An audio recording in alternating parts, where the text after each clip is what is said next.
volet le plus important auquel Moïse Katumbi s'est attaqué, c'est d'abord l'économie. Il a commencé par verrouiller toutes les saignées par lesquelles ruisselaient les fonds publics qui ont nourri le réseau mafieux et appauvri les Katangais. Un réseau dont les ramifications se retrouvaient à Lubumbashi, Kinshasa et à l'extérieur du pays. Première action spectaculaire qu'il a amorcée le jour où il a pris les commandes de la province, arrêter net l'exportation des minerais bruts. Il a intercepté lui-même le premier jour 50 remorques bourrées de minerais bruts prêts à franchir la frontière frauduleusement.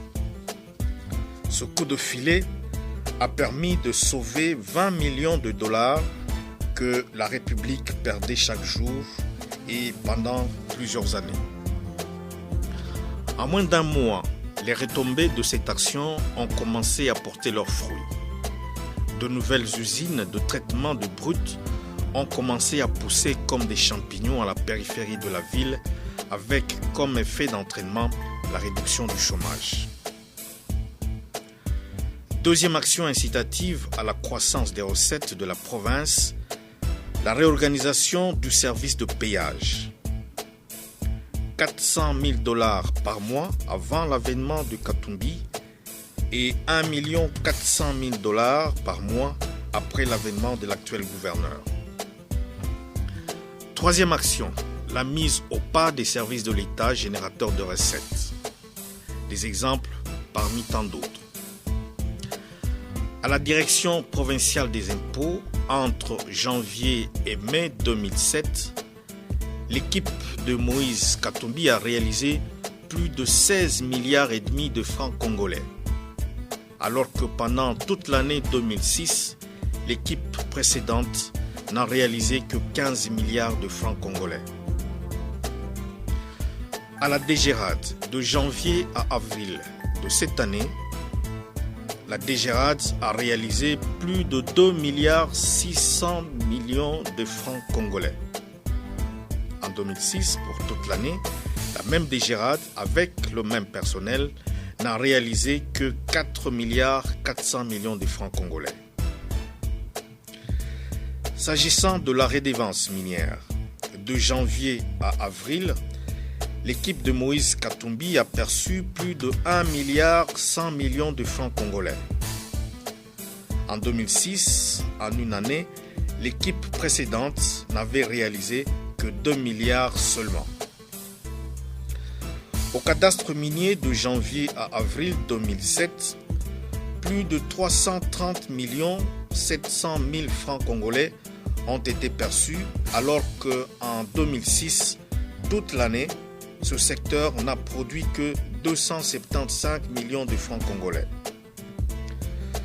Tous ces chiffres sont des repères, des indicateurs pris sur un échantillonnage très réduit. On peut se poser la question de savoir pourquoi cet accroissement vertical de recettes en si peu de temps, alors que l'autre équipe n'a pas pu réaliser ses performances.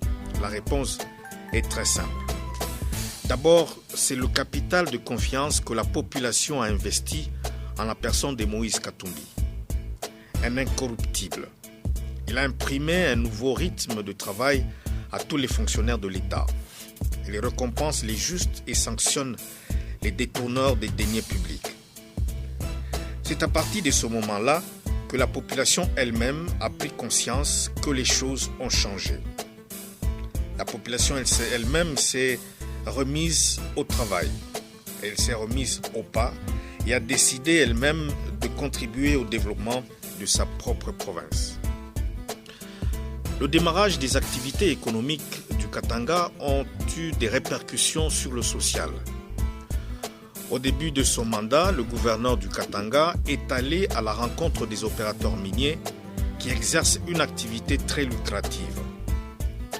Après concertation, les opérateurs miniers ont accepté de cultiver chacune 500 hectares de plantations de maïs, de construire le long de la route de l'aéroport des immeubles d'au moins 5 étages pour abriter les bureaux, de construire également les camps des travailleurs et de payer le SMIC d'au moins $100 par mois.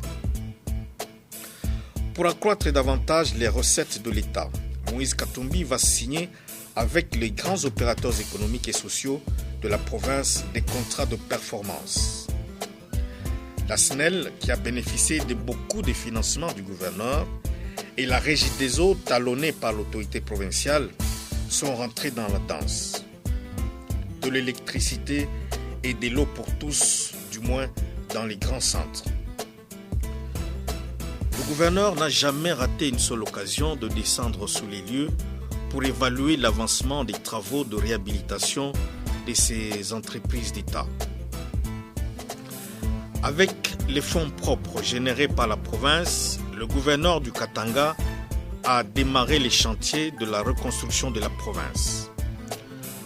Plusieurs chantiers de routes ont été ouverts dans la ville et dans sa périphérie. Aujourd'hui, les bulldozers, les compacteurs grouillent à travers la ville. Enville Mining a commencé la semaine dernière à tracer la route qui va relier Kilwa à Kasomeno, tronçon long de 219 km qui va relier Kilwa, Kasenga et Lubumbashi. Dans cet élan de la relance des activités économiques, le gouverneur du Katanga s'est frotté à un exercice périlleux, celui de récupérer les biens de l'État, notamment les immeubles. Aucun secteur n'a été oublié. Les hôpitaux et les écoles. D'ici la fin de l'année, chaque élève s'assiera sur un banc et chaque malade dormira dans un lit. La ville de Lubumbashi était devenue une poubelle. Elle était presque un cloaque. Le gouverneur du Katanga a donné au maire de Lubumbashi 1500 poubelles. C'est le premier lot. D'autres poubelles sont en route. Les aires de jeu pour les enfants ont été réhabilitées. Les manèges et autres sont revenus dans la ville et les enfants s'en régalent. Les travaux de curage du lac Tchombe à proximité de l'hôtel Caravia se poursuivent alors qu'il y a plus de 15 ans, ce lac était transformé en une savane des algues. Les travaux de réfection des ponts reliant la ville à sa ceinture verte occupent une grande place dans le programme de développement de la province. La ville elle-même vient de se transformer en chantier. Les chantiers ne concernent pas seulement Lubumbashi. Kolwezi, Likasi, Kalemi et Kabina, là aussi s'accrouillent au rythme du développement. Le dialogue franc instauré par le gouverneur stimule tous les dirigeants qui ont peur de se faire descendre du train de développement. Toutes ces réalisations sont financées par les fonds propres du gouvernorat de province, sans les 40% de récupération à la source attendus par toutes les populations de toutes les provinces.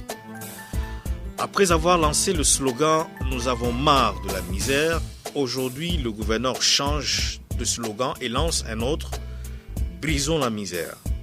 L'homme tire sa force dans sa volonté de toujours mieux faire. Les 5 chantiers ont démarré au même moment au Katanga, mais les travaux sont loin d'atteindre la vitesse de croisière. Les 40%, tout le monde les attend.